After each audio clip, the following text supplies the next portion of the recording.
चलिए, क्वेश्चन जो है that is find out the distance travelled and the displacement covered from t equals to 0 to t equals to 5 seconds. t equals to 0 से t equals to 5 second तक के लिए हमें distance और displacement दोनों निकालना है, ठीक है। जानते हैं आप लोग डिस्प्लेसमेंट में तो कुछ एक्स्ट्रा करने की जरूरत नहीं है। डायरेक्ट वेलोसिटी को क्या करते हैं, dx अपॉन dt लिख देते हैं, ठीक है। और dx बराबर क्या लिख देंगे, v dt। dx बराबर v dt, ठीक है। तो यहाँ से डिस्प्लेसमेंट जो है dx वो कितना आ जाएगा, देखो वेलोसिटी लिख दीजिए T square minus 60 plus 8 multiplied मतलब विथ dt, और इंटीग्रेट कर दीजिए। t इक्वल्स टू 0 से 5 तक जाना है तो लिमिट ऑफ इंटीग्रेशन 0 से 5 हो गई। तो डिस्प्लेसमेंट जो डेल्टा एक्स है मैं डायरेक्टली लिख दूंगा, ये बनेगा T square by two minus, sorry T cube by three, यहाँ टी स्क्वायर है ना, तो टी स्क्वायर का इंटीग्रेशन क्या बन जाएगा, T cube divided by three minus 6 t square by two plus 8 into T, और इंटीग्रेट कहाँ से कहाँ तक करेंगे, 0 से 5 तक। Upper limit minus lower limit करना है, इसे सॉल्व करना, आपके पास क्या आ जाएगा, यहाँ पर जो आंसर आ जाएगा that will be in metres and that will be the displacement, ठीक है। ये जो चीज आएगी वो क्या है, सीधा सीधा सा डिस्प्लेसमेंट को रिप्रेजेंट कर रही है। दिस इज योर डिस्प्लेसमेंट, ठीक है। ये तो आसान है। अब नेक्स्ट देखो, डिस्टेंस ट्रेवल निकालना है। जब डिस्टेंस ट्रेवल निकालना होता है तो मैंने बता रखा है क्या है, सबसे पहले चेक करो कि डिस्टेंस है, चलो डिस्टेंस है। नेक्स्ट चीज क्या है, वेलोसिटी में कुछ नेगेटिव साइन सा दिख रहा है ना, नेगेटिव साइन सा दिख रहा है, इसका मतलब है कि हो सकता है कि पार्टिकल कहीं जाकर रुका हो। तो हम पहले सबसे पहले क्या करते हैं, वेलोसिटी जीरो कर देते हैं। To calculate the distance travelled, जब भी हमें डिस्टेंस ट्रेवल्ड निकालना है तो हम सबसे पहले क्या करेंगे, वेलोसिटी जीरो करेंगे, ठीक है बच्चों। वेलोसिटी जीरो कर दीजिए। जैसे ही वेलोसिटी जीरो करोगे क्या मिलेगा, देखो टी स्क्वायर माइनस का 60 प्लस का 8 बराबर हो जाएगा 0, है ना। अब इसको जीरो कर दिया, फैक्टराइज कर लेते हैं।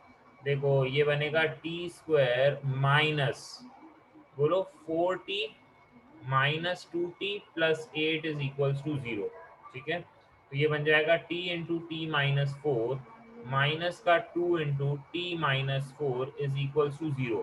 तो t minus two into T minus four, ठीक है, दैट बिकम्स इक्वल्स टू 0। तो t की वैल्यू क्या क्या हो जाएंगी, 2,4, मतलब 2 सेकंड पे और 4 सेकंड पे पार्टिकल जो है वो रेस्ट पे आता है। देखो ये इसी रेंज के अंदर हो गया ना, हमें हमसे जो डिस्टेंस ट्रेवल्ड कह रखा है t इक्वल्स टू 0 से 5 तक कह रखा है, तो ये 2 और 4 तो इसी रेंज में आ गए, है ना। तो इसका मतलब है जब अपन देख रहे हैं t इक्वल्स टू 0 से t इक्वल्स टू 5 तक के बीच में, तो पार्टिकल दो बार रेस्ट पे आता हुआ दिखेगा, एक बार तो t इक्वल्स टू 2 पे और एक बार t इक्वल्स टू 4 पे। तो अब आप जानते हैं कि आपको क्या करना है, लिमिट ऑफ इंटीग्रेशन को 3 टुकड़ों में तोड़ना पड़ेगा, है ना। अब यहाँ पर आप देख सकते हैं 0 से 5 तक का जो इंटरवल है वो कितने पार्ट्स में टूट गया, बताइए वो कितने पार्ट्स में ब्रेक हो जाएगा, 3। 3 पार्ट्स में टूट जाएगा, है ना। 3 पार्ट्स हो गए, तो कहाँ से कहाँ तक, 0 से 2 तक, 2 से 4 तक, और 4 से 5 तक, है ना। तो लिमिट ऑफ इंटीग्रेशन ब्रेक हो गया है। तो दैट्स इट। अब बस यहाँ पर मैं लिख दूंगा, डिस्टेंस निकालना हो तो लिमिट ऑफ इंटीग्रेशन पहला हो जाएगा 0 से 2 तक, दूसरा हो जाएगा 2 से 4 तक, और तीसरा हो जाएगा 4 से 5 तक, है ना। ये लिमिट ऑफ इंटीग्रेशन हो गया। और अंदर में जो टर्म लिखनी है वो क्या लिखनी है, V D T, V D T लिखना है ना। और वी डी टी लिखना है तो वेलोसिटी कितना है यहाँ पे, टी स्क्वायर माइनस 60 प्लस 8, और ये हो जाएगा डी टी, इसका integration with respect to time, T square minus 60 plus 8 D T with respect to time, and T square minus 60 plus 8 D T. अब देखिए ये तीनों को अपन ऐड कर देंगे विथ मॉड्यूलस साइन, है ना, सब पे मॉड साइन लगेगा, ये मॉड हो गया, यहाँ पर भी मॉड साइन लग जाएगा, और यहाँ पर भी मॉड्यूलस का साइन लग जाएगा। मतलब अगर इसको इवैल्यूएट करके, इस इंटीग्रल को इवैल्यूएट करके नेगेटिव वैल्यू भी आती है, तब भी आप क्या करेंगे, उसे पॉजिटिव वैल्यू में कन्वर्ट कर देंगे, है ना, पॉजिटिव वैल्यू में कन्वर्ट कर देंगे। आई होप इसके बाद आप खुद से सॉल्व कर लेंगे। अब ये बेसिक इंटीग्रेशन तो सभी को आता है, जैसे यहाँ पर हो जाएगा T cube divided by three minus 6t² by 2, ये t² बाई 2 हो जाएगा, तो ये बनेगा 3t² प्लस हो जाएगा 8t, और कहाँ से कहाँ तक ये इंटीग्रेशन चलना है, 0 से 2 तक, और जो भी आंसर आए उसका मैग्नीट्यूड उठाना है। इसी तरीके से ये सेकंड टर्म भी निकाल लेंगे, थर्ड टर्म भी निकाल लेंगे, सबको ऐड कर देंगे, जो भी आंसर आएगा that will be the distance travelled. ठीक है, इतनी बात क्लियर हो गई है। डिस्टेंस ट्रैवल्ड और डिस्प्लेसमेंट दोनों चीज क्लियर होनी चाहिए। डिस्प्लेसमेंट तो स्ट्रेट अवे निकल जाएगा dx/dt से, और अगर डिस्टेंस निकालना है तो हम लिमिट्स को ब्रेक कर देंगे। ठीक है, जहां जहां पर वेलोसिटी 0 हुई है वहां वहां के लिए। ठीक है, नोट कर लो इसे।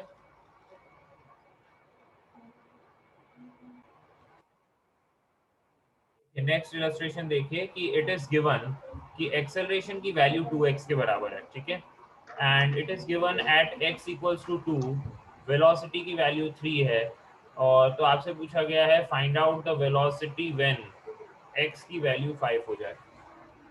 ठीक है ना, एक्सेलरेशन की वैल्यू ये दे रखी है 2x, और आपसे कहा गया है कि x इक्वल्स टू 2 पे पार्टिकल की वेलोसिटी 3 है, find velocity when x is equals to 5। तो देखो एक्सेलरेशन दे रखा है और x के बीच में रिलेशन, a और x के बीच में रिलेशनशिप गिवन है हमारे पास। ठीक है ना, हम क्या कर सकते हैं, एक्सेलरेशन तो होता है dv/dt, और मैंने तुम्हें एक बात और बताई है कि dx से मल्टीप्लाई और dx से डिवाइड करने पे ये क्या बन जाएगा, dx से मल्टीप्लाई और dx से डिवाइड कर दो, क्या बनता है, dx से मल्टीप्लाई और dx से डिवाइड करने पे ये बनेगा dv/dx, और ये बन जाएगा dx/dt। dx/dt फिर वेलोसिटी बन गया। तो एक्सेलरेशन का ये फॉर्मूला भी याद होना चाहिए, v dv/dx। एक्सेलरेशन का एक और फॉर्मूला क्या है, v dv/dx, ये बिल्कुल अच्छे से याद होना चाहिए। एक्सेलरेशन की वैल्यू 2x है, तो देखो साफ साफ हो गया, काम खत्म हो गया। इसी एक्सप्रेशन को यूज करेंगे क्योंकि वेलोसिटी और x के बीच में हमें रिलेशनशिप देखना था। तो ठीक है, एक्सेलरेशन को लिख देता हूँ 2x, that is equals to v dv/dx, है ना। रीअरेंज कर देते हैं, v dv की वैल्यू हो जाएगी 2x dx। अब दोनों साइड क्या करना पड़ेगा, इंटीग्रेट कर दो।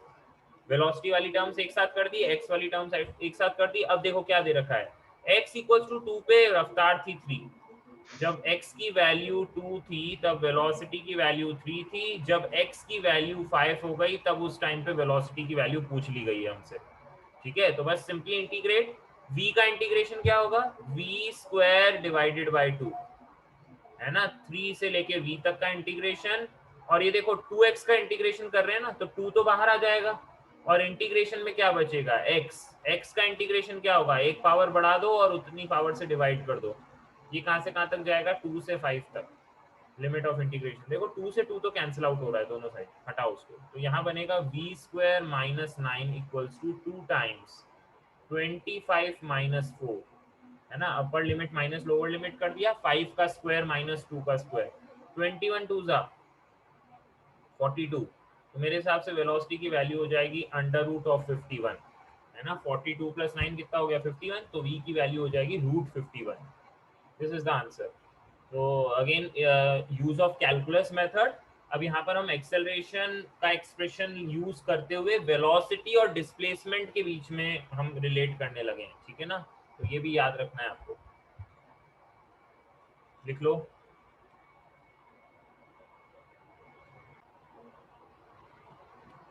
देखिए अगला क्वेश्चन है कि गिवन एक्सेलरेशन की वैल्यू v के बराबर है, ठीक है, and at t equals to 0, जब t इक्वल्स टू 0 पे ऑब्जर्वेशन लिया गया, x की वैल्यू 1 थी और v की वैल्यू 1 थी। ठीक है, आपसे दो बातें पूछी गई, फाइंड वेलोसिटी कितने पे निकालनी है, वेलोसिटी निकालनी है t इक्वल्स टू 2 सेकंड पे, और सेकंड चीज आपको कैलकुलेट करनी है find velocity at x equals to 3 से, x इक्वल्स टू 3 पे, t इक्वल्स टू 2 पे वेलोसिटी कैलकुलेट होनी है, और x इक्वल्स टू 3 पे, ये दोनों अलग अलग पार्ट्स हैं। ठीक है ना, और लेकिन एक्सेलरेशन का एक्सप्रेशन जो है वो ये दे रखा है कि एक्सेलरेशन v के बराबर है।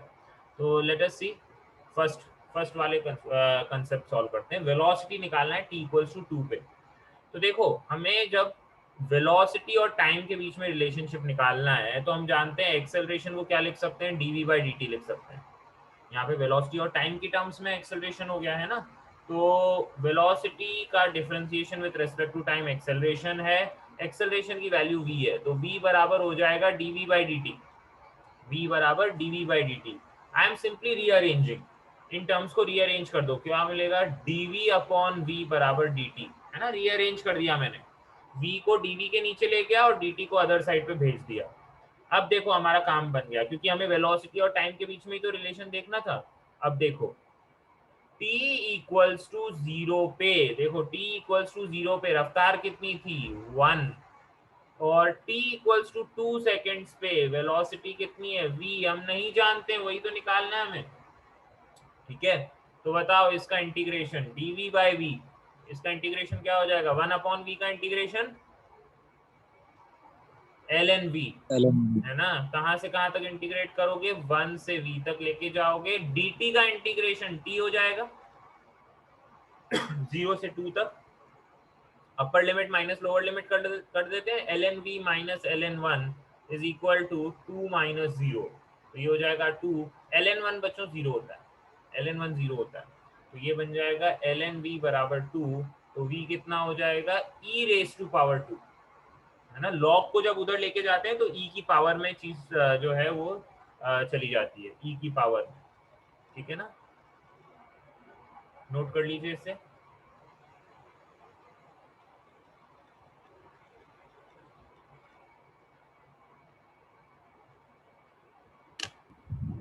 सर थोड़ा क्वेश्चन दिखा दीजिए। हाँ,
हो गया बच्चा। Yes sir.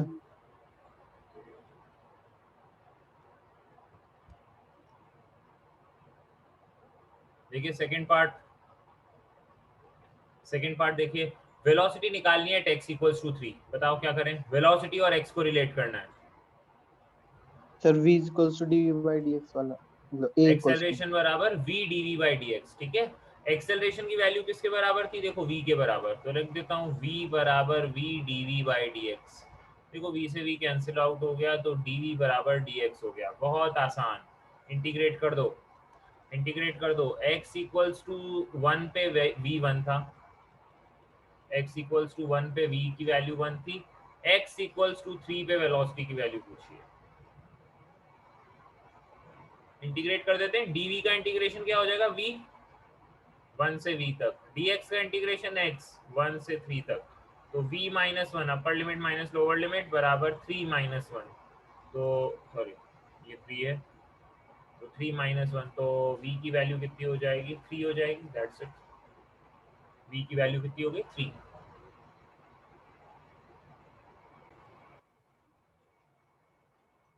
चलिए देखिए, a body is moved from rest along a straight line by a machine delivering constant power.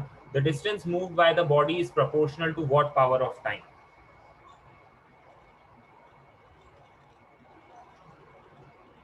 देखो बॉडी को रेस्ट से स्टार्ट किया गया along a straight line by a machine delivering constant power। हमसे पूछा गया है कि जो डिस्टेंस है वो क्या है, proportional to what power of time, है ना, पावर की किस टाइम के प्रोपोर्शनल है, टी की पावर क्या होगा, है ना, ये पूछा गया है। तो लेट अस सी नाउ। देखिए सबसे पहले यहाँ पर पावर कांस्टेंट दे रखी है ना, पावर को कांस्टेंट कहा गया है, तो power is constant. Power constant का मतलब क्या होता है, देखो पावर का फॉर्मूला होता है फोर्स इनटू वेलोसिटी, मैं पहले भी बता चुका हूँ, पावर होता है work done upon time, work को आप क्या लिख सकते हैं force into displacement upon time, x by T वापस वेलोसिटी बन जाता है, तो power is force and velocity. In fact ये फोर्स और वेलोसिटी का डॉट प्रोडक्ट होता है, पावर जो है वो फोर्स और वेलोसिटी का डॉट प्रोडक्ट आता है, ठीक है ना। बट ठीक है, यहाँ पर अभी मैं क्योंकि मुझे तो बस पावर कैलकुलेशन से मतलब है, तो फोर्स इंटू वेलोसिटी बराबर कांस्टेंट, पावर कांस्टेंट है, p लिख दिया मैंने, ठीक है, इसमें कोई दिक्कत नहीं होनी चाहिए। फोर्स इंटू वेलोसिटी बराबर p है। अच्छा, फोर्स को क्या लिखा जा सकता है, mass into acceleration. Force is mass into acceleration multiplied by velocity, ये p के बराबर हो गया। अब देखो यहाँ पर एक्सेलरेशन को क्या लिखा जा सकता है, dv by dt। Acceleration dv by dt हो गया मल्टीप्लाइड बाय v बराबर p बाय m। मास को मैंने नीचे भेज दिया है, तो देखो v dv की वैल्यू हो जाएगी p upon m dt। Simply we have rearranged, इसको रीअरेंज कर दिया, दोनों साइड इंटीग्रेट कर दीजिए, मैं इनडेफिनेट इंटीग्रल कर रहा हूँ, ठीक है। तो यहाँ बनेगा v square by 2 is equals to p by m into टी। dt का इंटीग्रेशन t हो गया, p और m तो दोनों ही कांस्टेंट है, इंटीग्रेशन से बाहर आ गए। एक्चुअली ऐसा बन जाएगा p by m integration of dt, और v का इंटीग्रेशन हो जाएगा v स्क्वायर बाई 2। तो देखो v की वैल्यू क्या आ जाएगी, v की वैल्यू आएगी under root 2p by m, और ये हो जाएगा रूट टी, है ना, ये चीज वैल्यू हो जाएगी। अच्छा, v को क्या लिख सकते हो, dx अपॉन dt। तो dx अपॉन dt की वैल्यू ये बन गई, तो बताओ dx की वैल्यू क्या बन जाएगी, dx की वैल्यू बनेगी under root 2p by m under root में t dt, और दोनों साइड क्या करना पड़ेगा बच्चों, इंटीग्रेट करना पड़ेगा, you just integrate both sides, ठीक है। तो x की वैल्यू आ जाएगी देखो under root 2p by m, t की पावर हाफ का इंटीग्रेशन। बताइए t की पावर हाफ का इंटीग्रेशन क्या होता है, देखो एक पावर बढ़ जाएगी और उसी पावर से डिवाइड कर देंगे, तो ये बनेगा t की पावर 3/2 और डिवाइडेड बाय 3/2। मुझे उससे मतलब नहीं है नीचे वाले 3/2 से, मुझे तो यही पूछा था कि टाइम की किस पावर के प्रोपोर्शनल है, तो the answer is 3/2। x is proportional to time की पावर 3/2, ठीक है ना। दो बार इंटीग्रेट करना पड़ा, एक बार वेलोसिटी कैलकुलेट हुई, और वेलोसिटी कैलकुलेट करने के बाद हम x पे चले गए, ठीक है ना। वापस से दो बार इंटीग्रेशन से आंसर आएगा। बहुत स्टैंडर्ड क्वेश्चन है ये, बहुत वेरी स्टैंडर्ड प्रॉब्लम, ठीक है ना। तो ऐसे मत समझना कि यार मेरे को एक बार में नहीं आया, कोई बात नहीं, कुछ चीजें जो है वो स्टैंडर्ड प्रॉब्लम्स होती हैं, वो देख के ही समझ में आती हैं एक बार में।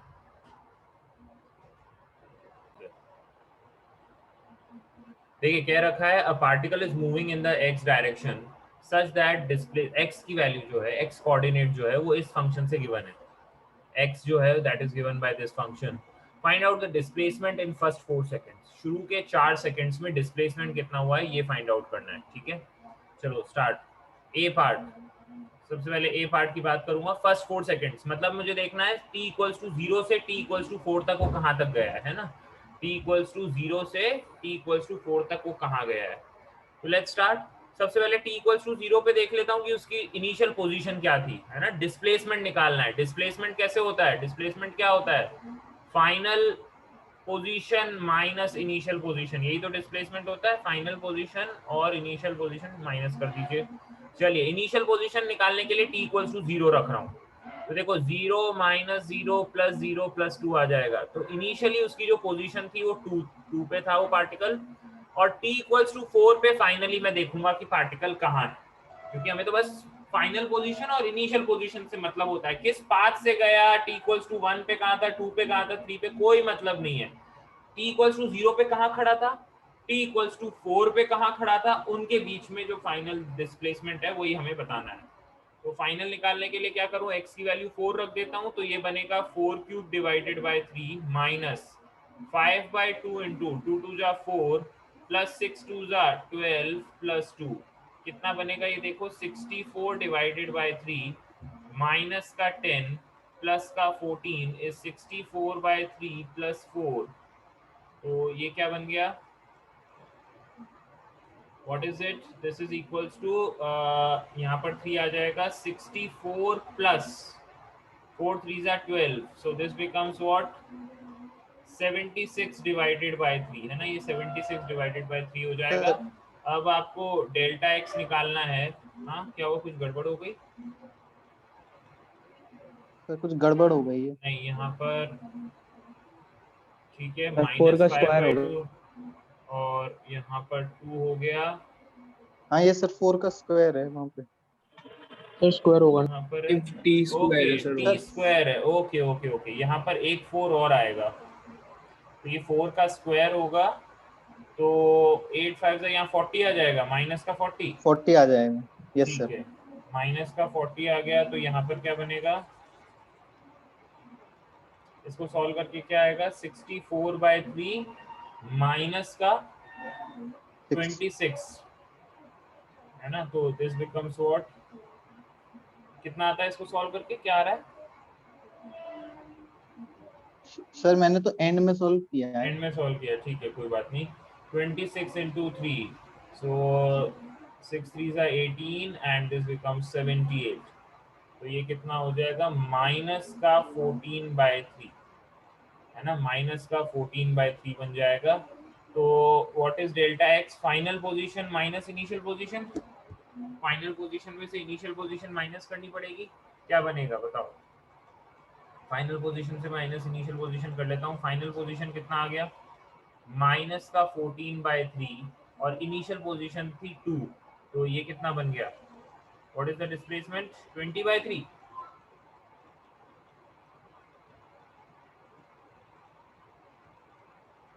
सर और कुछ आई गलती गेस हुई है, वापस एक से मिनट गलत सर मैं देख जस्ट अ रहा हूँ। सेकंड, जस्ट अ सेकंड, मैं एक और बार इसको सॉल्व कर 36 से देता हूँ यहाँ सर पर। वो 24 16 आएगा। by 3 wait wait wait wait, यहाँ कुछ गड़बड़ हो गई है, एक बार पूरा कैलकुलेशन दोबारा। ये 22/3 आ रहा है सॉल्व। हाँ हाँ, just a second, t³/3 is 64/3 minus 5/2 into 4 4 जा 16 प्लस, अच्छा जहां जहां पे t की वैल्यू मैंने 2 रख दी 4 की जगह, ये गड़बड़ हुई थी, 6 4 जा 24 प्लस 2, तो ये बना 64/3 माइनस का 40 और प्लस का 26, तो ये बन जाएगा 64/3 माइनस का 14, तो दिस इज 42, तो कितना बना 22/3, ये बना 22/3, तो this becomes 22/3 final position minus initial position,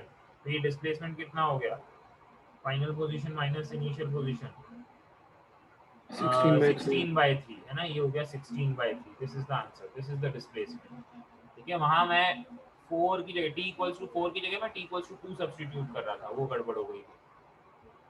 ठीक है, नेक्स्ट बी पार्ट जो है वो कह रहा है इंस्टेंटेनियस वेलोसिटी का एक्सप्रेशन निकालना है, तो ठीक है, इंस्टेंटेनियस वेलोसिटी निकालने के लिए तो बहुत आसान सी कॉन्सेप्ट है, x की वैल्यू जो है वो दे रखी है t³/3 minus 5/2 of T square plus 12t plus 2, यही है ना expression, minus 5/2 T square plus 6t plus 2 है,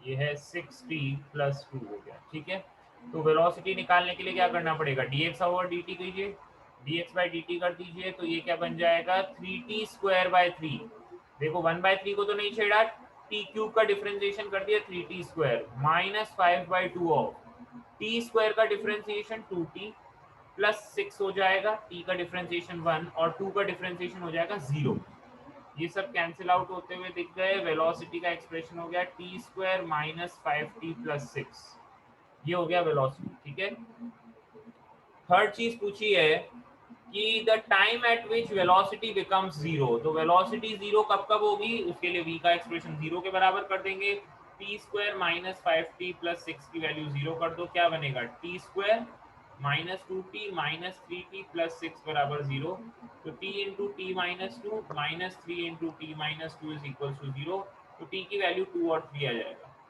2 सेकंड और 3 सेकंड पे पार्टिकल की वेलोसिटी कितनी हो जाती है, जीरो। और नेक्स्ट पूछा है distance travelled in 4 seconds, 4 seconds में डिस्टेंस कितना ट्रैवल किया बच्चों, तो बताओ शुरू के 4 सेकंड्स में, देखो t equals to 0, 16/3 t equals to 4 और बीच में ये 2 बार रुकता है, t इक्वल्स टू 2 पे भी स्टॉप करेगा और t इक्वल्स टू 3 पे भी स्टॉप करेगा, मतलब हमें क्या करना पड़ेगा, बोलो क्या करना पड़ेगा बताओ, हमें सर उनको मतलब इंटीग्रेशन को डिवाइड ब्रेक करना से पड़ेगा। T2 ले लेगा, फिर T3 से T4 का, जी T0 से T2 तक का ले लो, फिर T3 से T4 का, नहीं 2 से 3 का भी तो लेंगे, 3 वो टुकड़ों लेकिन में 0 ब्रेक हो जाएगा, नहीं तो 0 है ना सर। भाई 2 सेकंड पे 0 है, 3 सेकंड पे 0 है, बीच में तो चल सकता है ना, 2.1 सेकंड पे, 2.2 सेकंड पे, उन पे तो चल ही रहा है ना। तो इसका मतलब है कि बीच में तो चल रहा होगा, ये ऐसी बात नहीं है कुछ सेकंड पे आके रुक गया है, बीच में तो वो चल रहा है। तो आपको क्या करना पड़ेगा, you have to simply integrate, और लिमिट को जो है वो 3 टुकड़ों में तोड़ना पड़ेगा आपको, ठीक है ना। 3 टुकड़ों में तोड़ दो, बताओ कैसे करें। 0 से 2 तक जो वेलोसिटी आई थी, कितनी आई थी, t² - 5t + 6 dt, प्लस 2 से 3 तक t² - 5t + 6 dt, ये इंटीग्रेशन। और फिर कहां से कहां तक, 3 से 4 तक का t² - 5t + 6 dt, ये हो जाएगा। और आपको क्या करना पड़ेगा, इन सबका मॉड लेके ऐड करना पड़ेगा। एक और तरीका है शॉर्ट सा, मतलब वैसे तो ये फाइनल आंसर आ जाएगा इससे कि डिस्टेंस ट्रैवल्ड किसके बराबर होगा, डिस्टेंस ट्रैवल्ड ऐसे निकल जाएगा। लेकिन इसका एक छोटा सा क्रिस्प मेथड और है। देखो क्या मेथड है, इसको ध्यान से समझना। पार्टिकल चल तो स्ट्रेट लाइन में ही रहा है ना, पार्टिकल चल तो स्ट्रेट लाइन में ही रहा है। देखो t = 0 पे पार्टिकल की पोजीशन क्या निकाली थी हमने, बताओ, 2 आई थी ना। देखो t = 0 पे पार्टिकल कहाँ था, 2 पे था। और t = 4 पे कहाँ था, t = 4 पे कहाँ था, 22/3 पे, है ना, 22/3 पे था। बीच में वो t = 2 पे भी कहीं रहा होगा और 3 पे भी। जहां जहां लिमिट ब्रेक हो रही है ना, मैं वहां डिस्प्लेसमेंट देख रहा हूँ, उसकी पोजीशन देख रहा हूँ कि पार्टिकल कहाँ था। तो देखो t = 2 पे पार्टिकल की पोजीशन अगर निकालनी हो तो वैल्यूज रखनी पड़ेंगी भाई। देखो क्या था, वो जो एक्सप्रेशन था, एक्स का एक्सप्रेशन जो था वो था t³/3, मैं यहाँ लिख दे रहा हूँ, t³/3 - 5/2 of t² प्लस, बोलो कितना, 60 + 2, ये एक्सप्रेशन था ना। अगर मैं x की वैल्यू 2 रखूंगा तो ये बनेगा 2³/3 - 5/2 of t² प्लस 6 × 2 + 12। इसे सॉल्व करूंगा तो ये आएगा 20/3 मीटर्स, 20/3 पे था। और x = 3 रख देता हूँ, ये भी पता चल जाए कि x = 3 पे कहाँ था। जहां जहां पे हमारे ब्रेक पॉइंट्स है ना, 0 पे, फिर 2 पे, 3 पे और फिर 4 पे, ये सारे ब्रेक पॉइंट्स हैं। 2 और 3 पे बीच में वेलोसिटी 0 हो रही थी, इसलिए उनको उठाया मैंने। तो यहाँ पर जो x की वैल्यू आएगी, कितनी आएगी, अगर t की वैल्यू मैं 3 रख देता हूँ तो बताओ, अगर t की वैल्यू 3 रख दूं तो ये बनेगा 3³ / 3 - 5/2 of 3² प्लस 6 × 3 + 2। इसको सॉल्व करते हैं तो it, I guess this comes out to be 13/2, 13/2 आएगा। तो देखो ध्यान से समझना कि हुआ क्या। 20/3 क्या होता है, रफली 6 पॉइंट समथिंग होता है, 6 3 = 18, 6.66 समथिंग होता है, ठीक है ना। 13/2 कितना हो गया, 13/2 कितना हो गया, 6.5 हो गया, 6.5 हो गया। और 22/3 कितना हो गया, 7 पॉइंट कुछ हो गया ना, 7 पॉइंट कुछ हो गया। तो देखो तुम्हें समझ में आ रहा है कि हुआ क्या। x = देखो यहाँ पर मैं बता रहा हूँ, बिल्कुल ध्यान से समझना। t = 0 पे पार्टिकल चलना शुरू करता है, वो कहाँ पे था, x = 2 पे था। वो आगे बढ़ना शुरू करता है और t = 2 पे जाके कहाँ पहुंचता है, 20/3 पे पहुंच जाता है, मतलब 6.6 तक पहुंच जाता है। हाँ या ना, इतना समझ में आया। वो अभी आगे बढ़ रहा है, 6.6 तक गया। अब देखो t = 2 पे जाके वो रुका, वो जहां रुकता है तो क्या करता है उसके बाद, वो अपनी डायरेक्शन को रिवर्स करता है। देखो उसने रिवर्स किया और वो पीछे चलता गया। कब तक चला, जब तक वो t = 3 तक वो पीछे चलता गया। देखो पोजीशन कम हो गई ना, देखो 6.5 हो गई ना, 6.6 पे था, 6.5 पे पहुंच गया, मतलब पीछे गया वो। और उसके बाद देखो t = 4 पे जहां रुकता है उसके बाद डायरेक्शन बदल जाती है, हाँ या ना। जैसे ही वहां रुका उसके बाद उसने फिर अपनी डायरेक्शन बदली और अब वो वापस आगे बढ़ने लगा और x = कहां तक चला गया, 7 पॉइंट कुछ तक चला गया। ये चीज समझ में आई है, t = 4 पे वो कहां पहुंच गया, 7 पॉइंट पे कुछ पहुंच गया। तो तुमने देखा कैसे चला है वो, पहले तो 0 से 2 तक कुछ चल लिया, फिर 2 से 3 तक पीछे चला और फिर 3 से 4 तक वो फिर से क्या किया, आगे की तरफ बढ़ा है। तो क्या अब मैं डायरेक्ट निकाल सकता हूँ ये दूरी कितनी होगी बच्चों, बताओ, यहाँ से यहाँ तक 2 से 6.6 तक गया है वो। तो कैसे निकालूंगा, यहाँ से यहाँ तक की पोजीशन कैसे निकालूंगा, 20/3 में से 2 माइनस कर दूंगा ना, और उसका क्या ले लूंगा, मॉड ले लूंगा। इसी तरीके से 20/3, ये जो पोजीशन है 20/3 और ये पोजीशन क्या है 13/2, माइनस कर दूंगा और उसका भी मॉड ले लूंगा, फिर यहाँ से यहाँ तक का डिस्प्लेसमेंट ले लूंगा कितना 22/3 माइनस 13/2 और इसका भी क्या ले लूंगा मॉड ले लूंगा। यही तो बात हो गई, हाँ या ना बोलो, समझ आई बात। फिर मैंने डिस्प्लेसमेंट्स निकाला और उनका मॉड ले लिया। ये वही किया है जो ऊपर मैंने इंटीग्रेशन से किया है, जो चीज मैंने इंटीग्रेशन से की है यहाँ पर मैंने ग्राफिकली करके दिखा दी तुम्हें। ये चीज समझ में आई है, मैंने डिस्प्लेसमेंट देखा है फाइनल टोटल, उसका मॉड ही तो लिया है क्योंकि पार्टिकल स्ट्रेट लाइन में चल रहा है। ये कहीं ऊपर से तो नहीं उड़ गया है, और अगर उड़ गया है तो कोई दिक्कत की बात नहीं। मैंने अलग अलग पॉइंट्स पे पोजीशन देखी, माइनस किया तो डिस्प्लेसमेंट आ गया, है ना। ये वाला जो टर्म आएगी ना पहली वाली, वो तो पॉजिटिव ही आएगी क्योंकि final position is greater than initial position. Second वाली टर्म कैसी आनी चाहिए बच्चों, यहाँ पर अगर मैं फाइनल पोजीशन देखो, फाइनल पोजीशन इसमें मेरी 13/2 है ना, तो मैं final position minus initial position करूंगा तो ये चीज नेगेटिव में आ रही होगी, ये चीज नेगेटिव में आएगी। फाइनल पोजीशन 6.5 है, इनिशियल थी 6.6, माइनस करो ये नेगेटिव में आ रही होगी। इसको पॉजिटिव बनाने के लिए क्योंकि डिस्टेंस चाहिए हमें, तो मैंने मॉड लगाया। और थर्ड वाले में क्या किया देखो, t = 3 से जो ये 6.5 था, 6.5 से कहां तक चला गया 7 पॉइंट कुछ तक गया ना, तो पॉजिटिव वैल्यू आएगी। इन तीनों को ऐड करके जो भी आएगा वो आपका डिस्टेंस ट्रेवल्ड होगा फाइनल टोटल, है ना। ये डिस्टेंस कितना आ रहा है, किसी ने निकाला क्या? ये डिस्टेंस समवॉट 34/6 आ जाएगा, something 34/6, not sure of but you can still calculate. इसकी मेरी श्योरिटी नहीं है बट आप इसको सॉल्व करके देख लीजिए एक बार। तो शायद 16/3 आ रहा था मेरा, जी 16/3 आ रहा था शायद, गलत। ठीक है, हो सकता है बच्चों, क्योंकि मतलब मैंने सॉल्व नहीं किया ऐसे ढंग से। मतलब मैं यहीं पे छोड़ दे रहा हूँ आपके लिए, यहीं पे छोड़ दे रहा हूँ, आप इसके बाद खुद से सॉल्व कर लेना, ठीक है। ये नोट करना था सभी को। Yes sir. Yes, please sir. Note it down.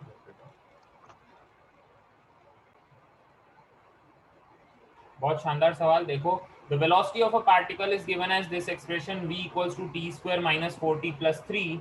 Find out the time interval in which the speed of the particle is increasing. जिस समय पे उस पार्टिकल की स्पीड जो है वो बढ़ रही हो। देखो कंसेप्ट बताऊंगा, ध्यान से सुनना, ये कंसेप्ट जिंदगी भर याद रहना चाहिए। मान लो वेलोसिटी इस डायरेक्शन में है और एक्सेलरेशन भी इसी डायरेक्शन में हो। मान लो वेलोसिटी पीछे की डायरेक्शन में हो और एक्सेलरेशन भी पीछे की डायरेक्शन में हो। मान लो वेलोसिटी आगे हो और एक्सेलरेशन पीछे हो, या फिर वेलोसिटी पीछे हो और एक्सेलरेशन आगे हो। ये चार सिनेरियोज मैंने आपको बताए हैं स्ट्रेट लाइन मोशन में। ऐसा है, वेलोसिटी और एक्सेलरेशन फर्स्ट और सेकंड केस में दोनों सेम डायरेक्शन में है, थर्ड और फोर्थ केसेस में वेलोसिटी और एक्सेलरेशन एक दूसरे के अपोजिट डायरेक्शन में। मुझे एक बात बताओ, फर्स्ट केस का अगर मैं ध्यान से देखूं, फर्स्ट केस को अगर मैं नोट करूं तो वेलोसिटी और एक्सेलरेशन सेम डायरेक्शन में, सही बात है। तो इस एक्सेलरेशन से रफ्तार बढ़ेगी या घटेगी, मेरा सवाल ये है। एक्सेलरेशन अगर राइट हैंड साइड में रखा है तो वेलोसिटी, मतलब वेलोसिटी छोड़ो, अब सब बातें छोड़ो, रफ्तार पार्टिकल स्पीड अप होगा या स्पीड डाउन हो जाएगा? स्पीड अप होगा, क्योंकि वेलोसिटी और एक्सेलरेशन सेम डायरेक्शन में है। तो यहाँ पर पार्टिकल स्पीड अप करता है, यहाँ पार्टिकल स्पीड अप करेगा। What about this case, velocity भी पीछे है, एक्सेलरेशन भी पीछे है। इस केस में क्या होगा, जिस डायरेक्शन में वेलोसिटी और एक्सेलरेशन भी पीछे है तो यहाँ पर मैं क्या कहूंगा, स्पीड अप हो जाएगी, है ना। तो मुझे एक बात बताओ, क्या यहाँ पर एक्सेलरेशन पीछे लगने से मैं इसे रिटार्डेशन कह दूंगा क्या? मुझे बताओ, क्या यहाँ पर स्पीड घट रही है क्या? स्पीड नहीं घट रही है, यहाँ तो स्पीड बढ़ रही है। तो क्या इसे रिटार्डेशन कहना चाहिए क्या, एक्सेलरेशन अगर पीछे की डायरेक्शन में हो? आपको तो, आपने तो ऐसे ही रट रखा है कि negative acceleration is known as retardation, हाँ या ना? सर रिटार्डेशन ऐसे ही कह रखा है आपने। तो नहीं, आप ऐसे अब बिल्कुल, अब आप बड़े बच्चे हो गए, अब आप ऐसे याद नहीं रखेंगे। आप ये देखें कि अगर वेलोसिटी और एक्सेलरेशन की डायरेक्शन सेम है तब पार्टिकल स्पीड अप करता है, और जहां स्पीड अप करेगा वो एक्सेलरेट कर रहा है ना, वहां रिटार्डेशन नहीं है, वहां स्पीड घट नहीं रही है। थर्ड और फोर्थ केस में देखने लायक बात है, रफ्तार आगे है और एक्सेलरेशन पीछे है। अगर दोनों एक दूसरे के अपोजिट डायरेक्शन में है तो बताओ स्पीड अप होगी या स्पीड डाउन? रफ्तार घटनी चाहिए ना, इस केस में क्या हो जाएगा, down. स्पीड डाउन हो जाएगा। और व्हाट अबाउट फोर्थ केस, रफ्तार पीछे, पार्टिकल जा पीछे रहा है लेकिन तुम एक्सेलरेशन आगे की तरफ डाल रहे हो, तो इस केस में भी स्पीड क्या हो जाएगी, स्पीड डाउन हो जाएगी। तो इन केसेस में हम रिटार्डेशन कह देंगे कि पार्टिकल क्या कर रहा है, रिटार्ड कर रहा है। मेरी बात क्लियर है क्या, कि स्पीड अप और स्पीड Yes, डाउन sir. कब कब होगा, डायरेक्शन देख के होगा। इस बार डायरेक्शंस देख के होगा, वेक्टर वाली बात सिखा दी है ना आपको, तो डायरेक्शन मैटर्स। तो वेलोसिटी और एक्सेलरेशन सेम डायरेक्शन में दिख जाए तो स्पीड अप, वेलोसिटी और एक्सेलरेशन अपोजिट डायरेक्शन में दिख जाए मतलब स्पीड डाउन, मतलब रिटार्डेशन हो रहा है।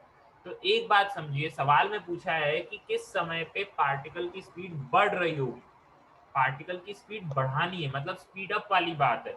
एक बात ध्यान रखें, जब भी दो वेक्टर्स एक डायरेक्शन में हैं, यहाँ पर v और a सेम डायरेक्शन में है, अगर वो सेम डायरेक्शन में है तो मतलब उनके बीच में एंगल कितना है, उनके बीच में एंगल कितना है, 0 डिग्री।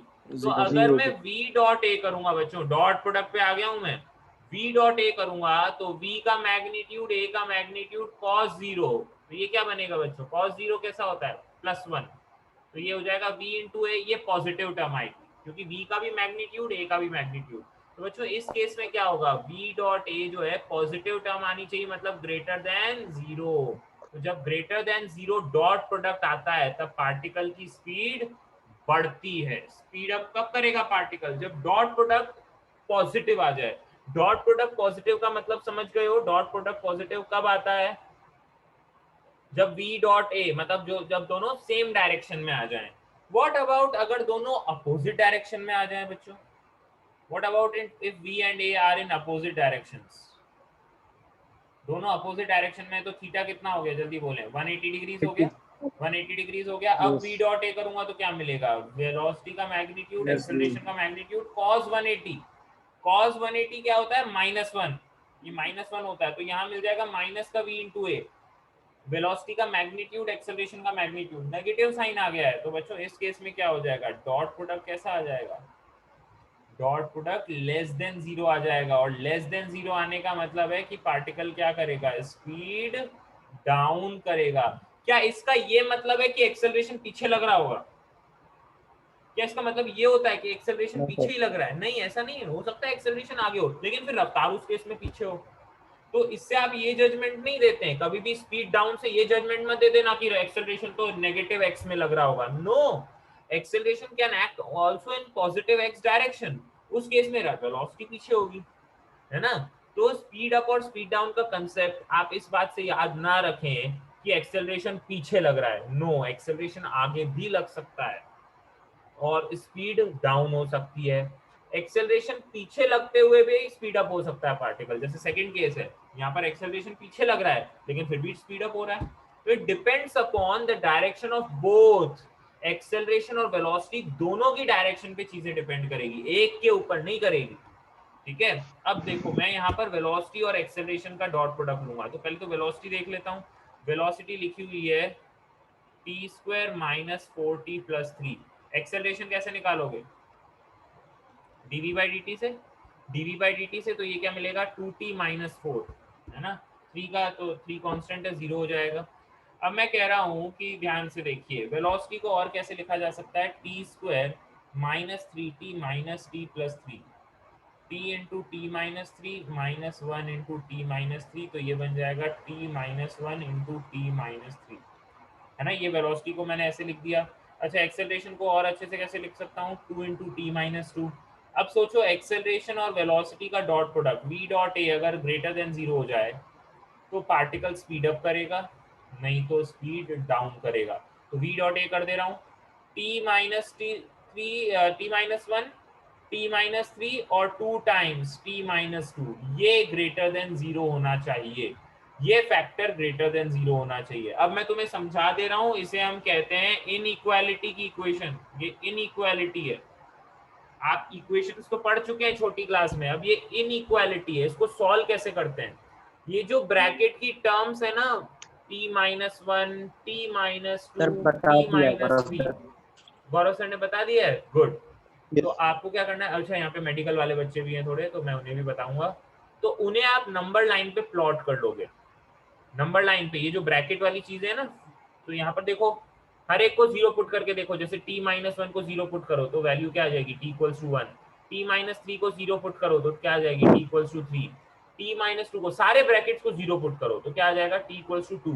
तो क्या आएगा अपने पास, 3 पॉइंट्स आ गए जिन्हें ब्रेक पॉइंट्स कहेंगे, t equals to 1, t equals to 2 और t इक्वल्स टू 3। ये हमारे 3 ब्रेक पॉइंट्स, चेक पॉइंट्स हो गए। अब सुनना ध्यान से, आप कोई भी एक पॉइंट ले लीजिए, या तो t इक्वल्स टू 1 से पहले या t इक्वल्स टू 3 के बाद, जो लेना चाहो वो तुम्हारे ऊपर है। बोलो कौन सा टर्म लोगे, बोलो कोई भी एक पॉइंट बोल दो, बोलो बोलो जल्दी बोलो, क्या टर्म ले लें। लेटर से t इक्वल्स टू 0 उठा लेता हूँ, है ना, t इक्वल्स टू 0 उठा लेता हूँ। जैसे ही मैं t इक्वल्स टू 0 उठाता हूँ तो देखो क्या बनेगा, 0 माइनस 1, इसी एक्सप्रेशन को देख रहा हूँ मैं, t की वैल्यू 0 रख रहा हूँ, 0 माइनस 3, 0 माइनस 2 और 2 तो उधर चला गया। एक्चुअली ये एक्सप्रेशन पूरा ऐसे बनेगा, t माइनस 1, t माइनस 2 into T minus 3 should be greater than 0। 2 को तो उधर भेज दिया डिवाइड में, वो खत्म हो गया। तो एक्चुअली मैं इसी एक्सप्रेशन को ध्यान से देख रहा हूँ, है ना, इसी एक्सप्रेशन को मैं ध्यान से देखना चाह रहा हूँ। 3 ब्रेक पॉइंट्स हो गए, 1, 2 और 3 वाले। अब देखो -1 -3, ये बना -1 इंटू -3 इंटू -2। क्या होगा बच्चों, ये प्रोडक्ट कैसा आ रहा है, पॉजिटिव आ रहा है या नेगेटिव आ रहा है, ये प्रोडक्ट पॉजिटिव है या नेगेटिव आ रहा है। नेगेटिव आ रहा है ना। देखो 3 माइनस में मल्टीप्लाई आ गई, ये टर्म नेगेटिव आ जाएगी। तो t इक्वल्स टू 0 मतलब इस साइड में है ना, तो यहाँ पर जो टर्म है वो कैसी आ रही है, नेगेटिव। मैं नेगेटिव मार्क कर दूंगा, ठीक है। इस तरीके से आप अब क्या करें, ऑल्टरनेट साइन लगाते चलें। ये पॉजिटिव है, ये नेगेटिव है, तो फिर यहाँ पर पॉजिटिव आ जाएगा। चेक कर लेना, 1.5 डाल के चेक करना। अब इनके बीच का एक पॉइंट लेके चेक करना, 1.5 यहाँ पॉजिटिव आ जाएगा। फिर यहाँ पे चेक करोगे नेगेटिव आएगा, फिर यहाँ चेक करोगे पॉजिटिव आएगा, ठीक है ना। ऐसे ऑल्टरनेट आता चला जाएगा। जैसे देखो समझो 1.5 रखूंगा तो क्या होगा बताओ, पहला वाला ब्रैकेट तो पॉजिटिव आ जाएगा, 1.5 माइनस 1, पहला वाला ब्रैकेट पॉजिटिव, सेकंड वाला कैसा आ जाएगा, नेगेटिव, थर्ड भी आ जाएगा नेगेटिव, तो नेगेटिव नेगेटिव मिलके पॉजिटिव बना देंगे। तो ये नेगेटिव पॉजिटिव, इस तरीके से आप पॉइंट्स डाल के चेक कर लो। अब जहां जहां पर हम जानते हैं स्पीड अप होना है, मतलब डॉट प्रोडक्ट v इंटू ए का डॉट प्रोडक्ट जहां पॉजिटिव है, 0 से बड़ा है मतलब पॉजिटिव है, मुझे तो वही वाले देखने थे। स्पीड अप जो मुझे देखना है मतलब क्या है, स्पीड अप का मतलब क्या है कि v डॉट ए का प्रोडक्ट ग्रेटर देन 0 देखना है। तो ऐसा कहाँ कहाँ पर हो रहा है बताओ, पॉजिटिव वैल्यू कहाँ कहाँ आ रही है, 1 से 2 तक, 1 से 2 तक, और फिर 3 से आगे हमेशा के लिए। तो आप कहेंगे कि पार्टिकल स्पीड अप करता है t इक्वल्स टू 1 से t इक्वल्स टू 2 तक, एंड फिर t इक्वल्स टू 3 से t इक्वल्स टू इंफिनिटी तक। इंफिनिटी तक वो क्या करता है, स्पीड अप ही करेगा। अच्छा मेरा सवाल अगर होता कि स्पीड डाउन कब कब कर रहा है, तब क्या जवाब देते तुम। स्पीड डाउन में v इंटू ए लेस देन 0 देखना है ना, जहां नेगेटिव हो रहा हो। तो बताओ t इक्वल्स टू 0 से t इक्वल्स टू 1 तक, देखो t इक्वल्स टू 0 से t इक्वल्स टू 1 तक नेगेटिव वैल्यू आ रही। टाइम नेगेटिव में थोड़ी लूंगा मैं, -1 या कुछ, है ना। 0 से 1 तक ये क्या कर रहा है, स्पीड डाउन कर रहा है। एंड t इक्वल्स टू 2 से t इक्वल्स टू 3 तक भी ये रिटार्ड कर रहा है, मतलब स्पीड डाउन कर रहा है, ठीक है। आपको क्या करना होता है, ब्रेक पॉइंट्स निकालने होते हैं। ब्रेक पॉइंट्स कैसे निकाले जाते हैं समझ में आ गया है ना, मतलब आपको वेलोसिटी और एक्सेलरेशन को ब्रैकेट वाइज फैक्टराइज करना पड़ता है, और फिर इस तरीके से ग्रेटर देन 0 लेस देन 0 देखेंगे, इनइक्वालिटी चेक करेंगे, ठीक है। चलिए पहले आप इसको लिख लीजिए।